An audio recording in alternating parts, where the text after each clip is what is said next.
यह है चिट्टी, जिसे आपने रजनीकांत की रोबोट मूवी में देखा होगा। यह एक मशीन है और इससे आप जो कुछ भी करने कहोगे ये कर देगा। लेकिन आज हम इस चिट्टी के बारे में नहीं बल्कि चैट जीपीटी के बारे में बात करने वाले हैं, जो चिट्टी की तरह फाइट तो नहीं कर सकता, लेकिन इससे आप जो कुछ भी पूछोगे यह बता देगा। कहानी, सॉन्ग लिरिक्स, वेबसाइट के लिए आर्टिकल्स, कुछ भी लिख देगा। चैट जीपीटी के पॉपुलैरिटी का अंदाजा आप इस बात से लगा लीजिए कि जहां फेसबुक, ट्विटर, नेटफ्लिक्स को अपना 1 मिलियन यूजर बेस बनाने में लगभग 1 साल का समय लगा, वहीं चैट जीपीटी ने यह नंबर केवल 5 दिन में क्रॉस कर दिया और आज चैट जीपीटी के 175 मिलियन यूजर्स हैं। तो जरा सोचिए कि इस मैसिव सक्सेस के पीछे कितने सारे टैलेंटेड लोगों ने काम किया होगा। The answer is only 100। और आज भी इतनी बड़ी कंपनी बन जाने के बावजूद भी इसमें केवल 400 एम्प्लॉयज ही काम करते हैं। तो चैट जीपीटी कैसे और क्यों बना और आज के समय में इसका current situation and the future impact of it on our societies, ये हम इस वीडियो में बात करेंगे।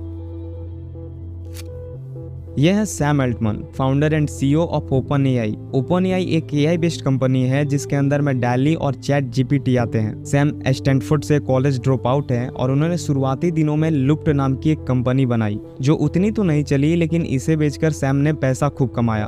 उसके बाद सैम ने वाई कॉम्बिनेटर और रेडिट जैसे कंपनीज में एक इम्पोर्टेंट पोजीशन होल्ड किया। लेकिन उनकी लाइफ में मेजर टर्न तब आया जब उन्होंने अपने दोस्तों के साथ मिलकर 2015 में ओपनएआई की शुरुआत की।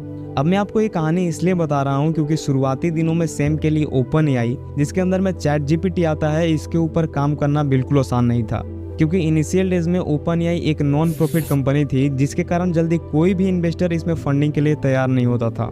लेकिन यह सब तब बदला जब सैम एलोन मस्क से मिले, जिन्होंने ओपनएआई में फंडिंग की और उनके साथ साथ अमेज़न और माइक्रोसॉफ्ट ने भी ओपनएआई को फंडिंग देकर ज्वाइन किया। फिर ओपनएआई ने नवंबर 2022 में चैट जीपीटी 1, फरवरी 2019 में चैट जीपीटी 2 और मार्च 2023 में चैट जीपीटी 4 लॉन्च किया, जिसने पूरे इंटरनेट पे तहलका मचा दिया। जिसके डर से गूगल ने भी अपना चैटबॉट पे काम करना शुरू किया और बार्ड नाम का एक एआई चैटबॉट बनाया, जो कि अभी फिलहाल बीटा वर्जन में है। गूगल चैट जीपीटी के कारण फियर में इसलिए है क्योंकि चैट जीपीटी से कोई भी क्वेश्चन पूछे जाने पर वह सभी डेटा को एनालाइज करके एक फाइनल आउटपुट जनरेट करके देता है।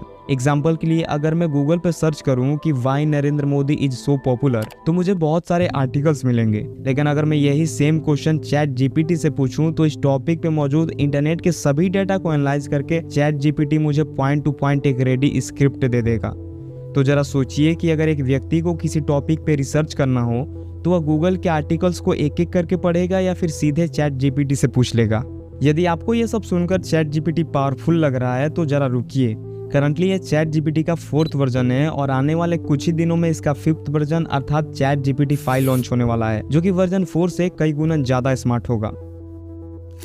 नो डाउट आने वाले समय में एआई एक एवरेज इंसान से काफी ज्यादा स्मार्ट होगा, लेकिन एआई के इसी स्मार्टनेस के साथ साथ हमें कुछ नेगेटिव कॉन्सिक्वेंस भी देखने मिलेंगे। अगर हम सिर्फ चैट जीपीटी की बात करें तो यह अपने आंसर्स के लिए 570 गीगाबाइट्स के टेक्स्ट फॉर्म डाटा का यूज करता है और इसका सिंपल फंडा यह है कि जितना ज्यादा डाटा और इसका ट्रेनिंग होगा उतना ही एक्यूरेट इसका आंसर होगा। लेकिन इसके बावजूद भी चैट जीपीटी कुछ केसेस में इनएक्यूरेट आंसर जनरेट कर देता है। रिसेंटली मैंने चैट जीपीटी से नरेंद्र मोदी के रिलेटेड एक क्वेश्चन पूछा था, जिसका जवाब तो इसने सही दिया, लेकिन नरेंद्र मोदी को इसने भारत का फॉर्मर प्राइम मिनिस्टर बता दिया।